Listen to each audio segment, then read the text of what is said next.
Hello and welcome to Nat Chat. I'm Mirella Rich. Today our guest is Mark Kelly, who is a member of the Focolare Movement, sponsoring a health symposium. Welcome to the program, Mark. Good to be here, Mirella.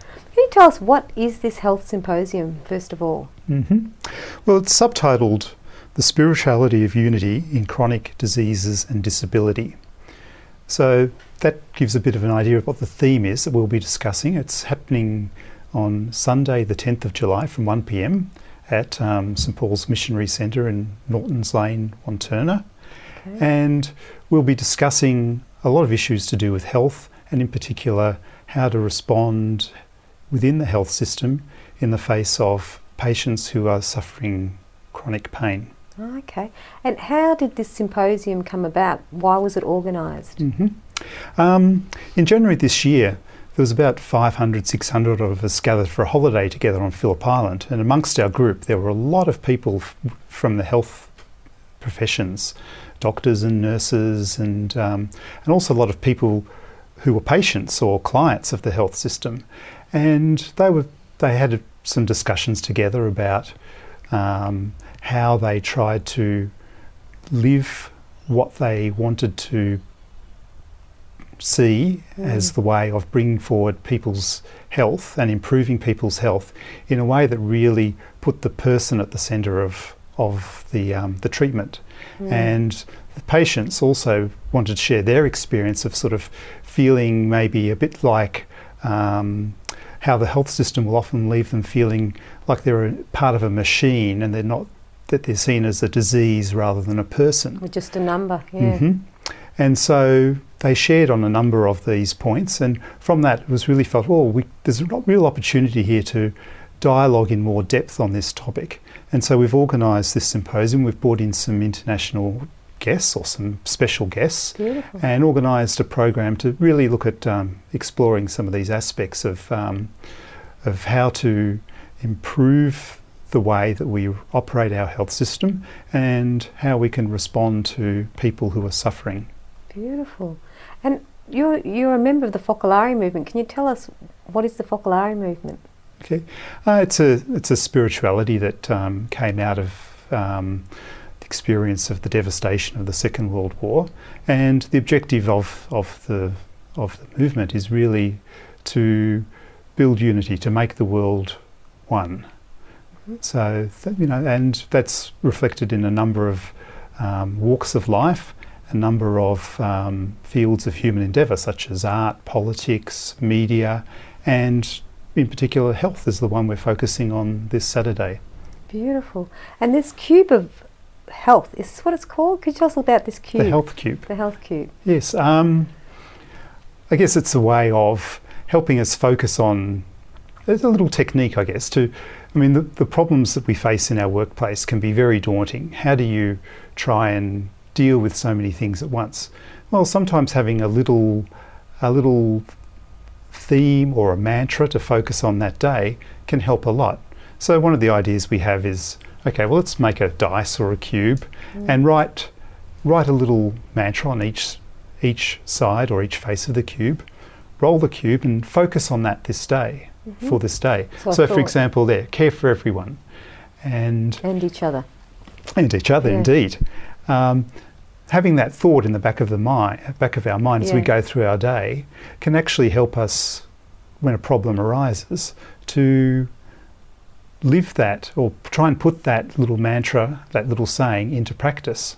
And in the symposium we're going to actually have people sharing how living one of those aspects has had a real impact on their relationships with their patients, or if they're patients with their doctors and so forth. So that's we'll have some really uplifting experiences.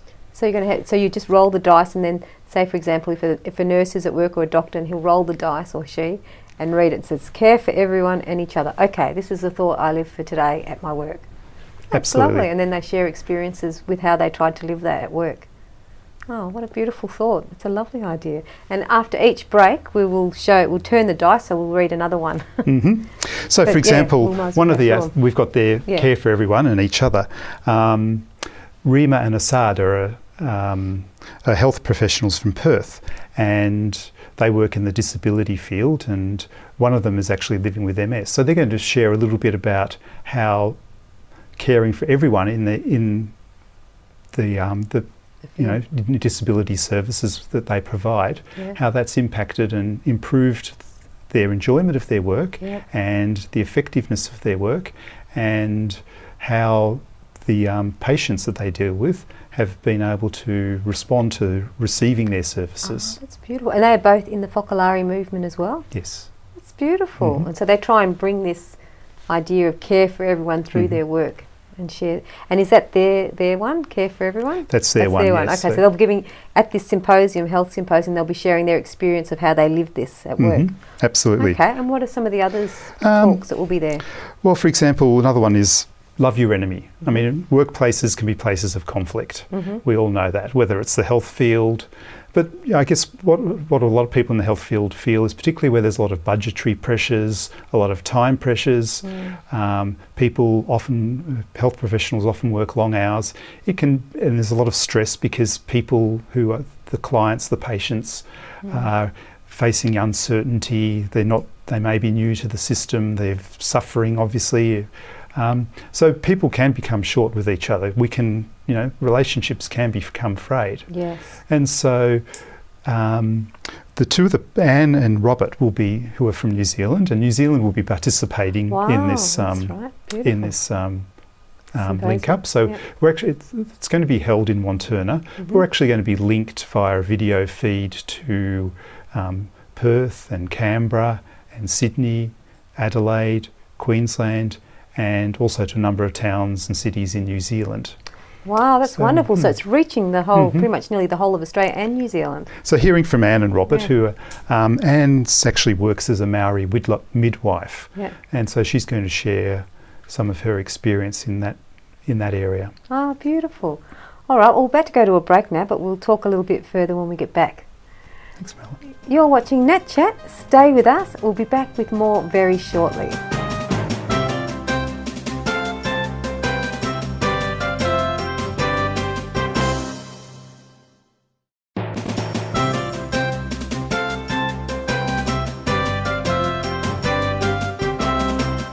Hello and welcome to Nat Chat. I'm Mirella Rich. If you've just joined us, we're here with Mark Kelly, who is a member of the Focolare Movement, which is sponsoring a health symposium. Welcome to the program, Mark. And this health symposium again is on when? Sunday, the 10th of July. 10th of July in Wantirna at St Paul's Missionary College. In Nortons Lane, Wantirna. In Nortons Lane, Wantirna. Wonderful. Now, before we were talking about the health cube, we'll go back to that as well, but are there some more keynote speakers at this health symposium? Yes, Mirella. In fact, we're very lucky to have two very distinguished speakers. One is Brendan Purcell, who is the adjunct professor in philosophy at Notre Dame University in Sydney. Brendan's also a Roman Catholic priest and an author of many books. And his latest book, which is about to be published, in fact, it's at the printers in Ireland at this very moment. Father Brendan is an Irish and has the gift of the gab, kiss the Blarney Stone.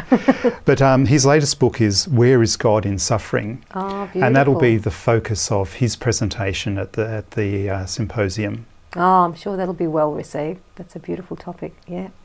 And we also have someone visiting especially for the symposium from Italy.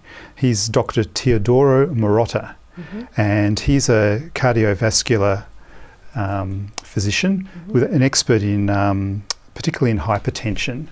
He's also a member of a group called the Medicine Dialogue Communion, which is a group that looks to institutionalise, if you like, this spirit of unity that we were speaking of before the break into health institutions. In other words, what mechanisms do we put in place to make sure that the institution as a whole is focused on the patient and not the disease, treating the whole of the person and not just the disease. Oh, that's beautiful. So to treat the patient like a real human being and not just talk about them. And they've made films about that too, haven't they, on TV and in the cinemas, about not treating the person as a patient, as a real person. They just sort of talk about them as if they're not there. But this is really beautiful, getting to the core of the of our humanity. It could be that person, that doctor in the bed next week. Who knows? You know.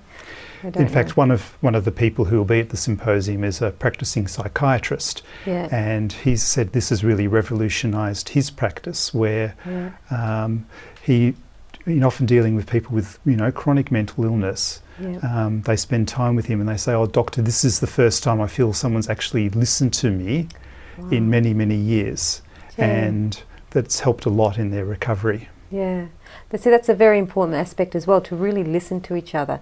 And that's something that is really needed in the workforce, isn't it?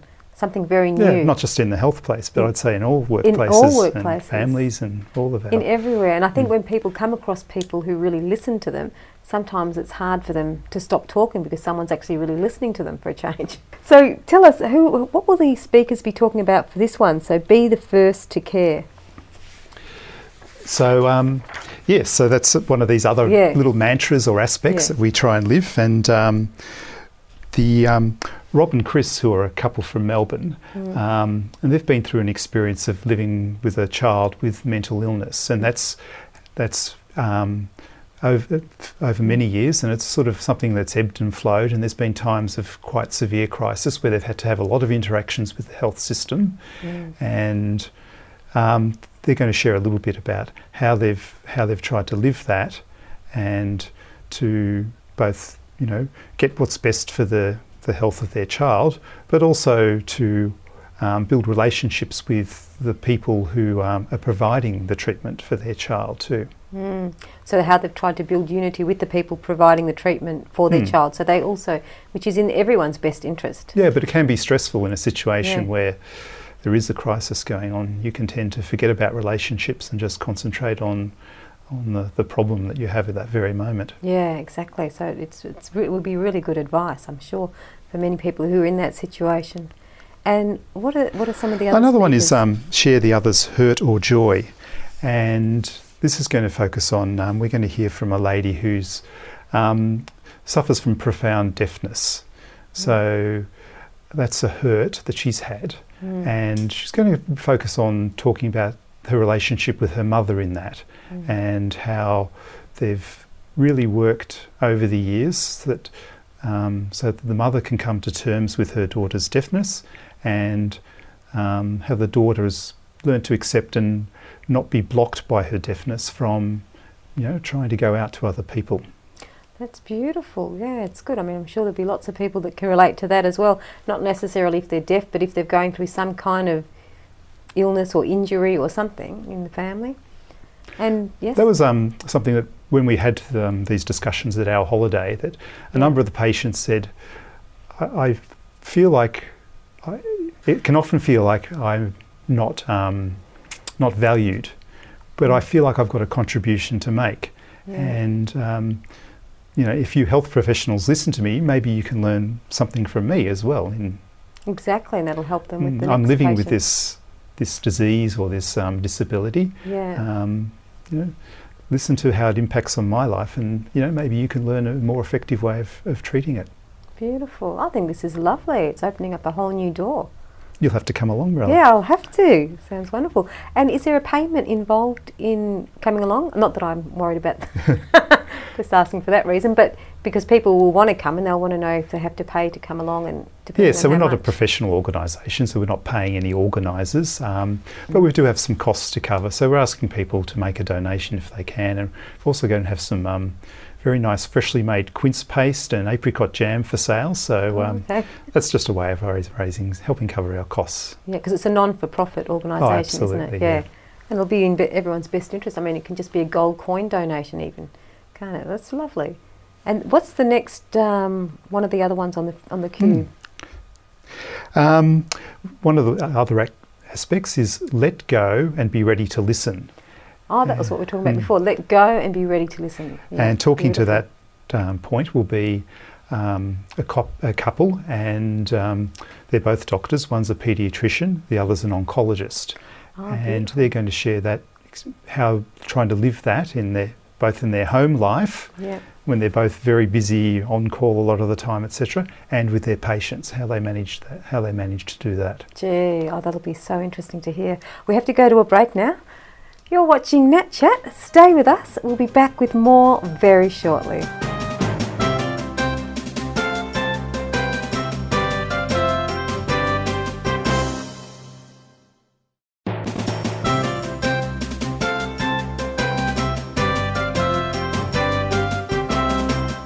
Hello and welcome back to Nat Chat. I'm Mirella Rich.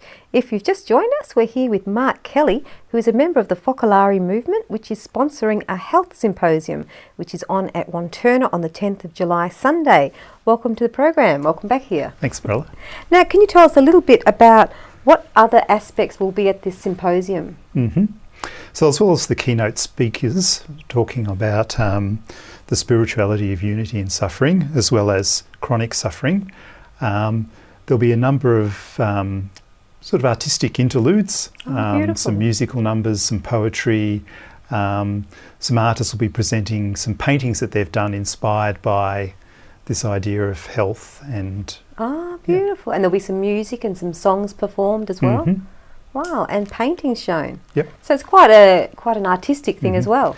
And there'll also be an opportunity for audience members to participate in a dialogue.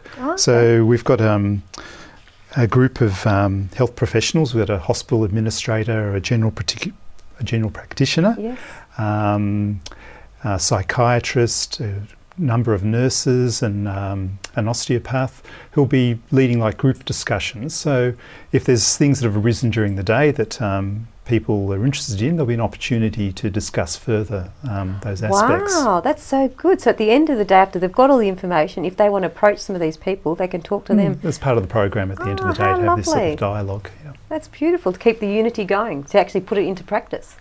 Wonderful. And back to this health cube, can you tell us who else will be talking about some of these aspects on the health cube? Yes, I think we've covered 5 of the 6 sides so far. So we'll also have someone present an experience about care for each other. Care for each other. And that experience will be about navigating a loved one who's coming down with Alzheimer's disease through the health system. How to try and fit the person into the nursing home where they are, so that their behaviour can be influenced, so that the lives of the others at the nursing home is still sustainable, and deal with relationships with the runners of the nursing home, the people who operate the nursing home, as well as the care for the relative, the best interests, operating for the best interests of the person herself who's suffering with Alzheimer's. And the person with Alzheimer's, will they be talking as well? No, but someone, the carer will be. Oh, the person that's caring for them. Okay. And so love your enemy. Have you got anyone talking about that? Did we already do that one? Oh, that's the one. The Maori midwife will be talking about that aspect. We must have just we only touched on that one. And so that one's from New Zealand. Yes. Okay. And that's just one person talking on that one? And be joined by someone else, I believe. Oh, beautiful. Oh, lovely. I'm going to be surprised by some of these myself. Yeah. Well, these are all really wonderful topics to hear about. Like, people will be talking about this from their own experience, living all these things in the workforce, in the health industry. They're all wonderful things people can get something from. And what are the audience that you're targeting? Well, anyone who's interested in the world of health. I guess particularly people who perhaps work in that area, but also people who, maybe because of their interactions through their own health or predicaments or situations, might want to hear a bit more about how do we, in the context of the health industry, try and build a better world. Right. And what do you think people can gain from coming to this and watching it and being a part of it? As we said, we want to build a better world. I guess suffering is something that it's very topical at the moment. I mean, here in Victoria, we're looking at changing the legislation about end-of-life choices. Often people don't see any value in suffering. This is a way of perhaps of saying, well, okay, there are ways of dealing with suffering that are positive, that may leave you feeling a little bit empowered. That's right, because I remember when I had my accident and I was in hospital, and I felt very much alive, although my family couldn't see that because I was probably I don't know, knocked out with the medication they had me or something, I don't know. But I could hear them bringing the priest in to give me my last rites. And I was so alive inside, but I couldn't get it out. And I'm laughing of my head off inside and thinking, what? If I could only express myself, if I could have the energy to express myself, I would tell them there's no way I'm going to die, you know. I feel very much alive. So when I hear about euthanasia, I think there might be people that are so alive like I was and they switch the buttons off or whatever they do. Gosh, it's terrible. So yeah, that'll be really good to hear about that. So yeah, it's health professionals who really see the value and the dignity of each life, of each patient that they deal with. Beautiful. I think this will be really beautiful, really enriching. Let's tell our audience again where it is, what time it starts, how much is there a payment involved? Yes, so it's Sunday the 10th of July, commencing from 1 p.m, and it'll be held at the St Paul's Missionary College, Norton's Lane, Wantirna South. So that's at the very bottom of Norton's Lane. And to the right? Yep. And it'll also be broadcast on the internet. So later on, or live? Live, and that's where we'll have participation from other centres around Australia that we mentioned, and New Zealand as well. Oh, beautiful. And while they're at the Health Symposium in Wantirna, they can see them on a screen, the others from Perth and New Zealand and everyone who's... There'll be some times of interaction too with the live sites, yes. Lovely. And so it starts at 1 o'clock and finishes at what time? Around 4 p.m. Around 4 p.m. And is there anything they need to bring along? Do they bring their own lunch along there? Bring an open mind. Bring an open mind, yes, good advice. And a gold coin donation or a donation. Any donation will be appreciated, yeah. Okay. We've flown someone out from Italy just for the day, for for example. Okay, so maybe a bit more than a gold coin. Lots of gold coins. There's quite a lot of expenses involved. We'll buy some of our special quince paste and apricot jam. Oh, lovely. Also, so what I'd like to know as well is, how did you get involved in the Focolare movement, and what is the Focolare movement to you? What does it mean to you? I guess for me, Mirella, it was when I had the opportunity to go and live in a small town in Italy where they try to live this spirituality of making real a united world. And I'd lived in a place where, in the household I was in, there was like 10 of us from 8 different countries.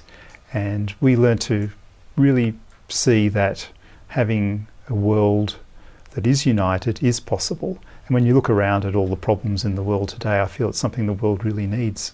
Exactly. Beautiful. Well, thank you so much for coming on the program, Mark.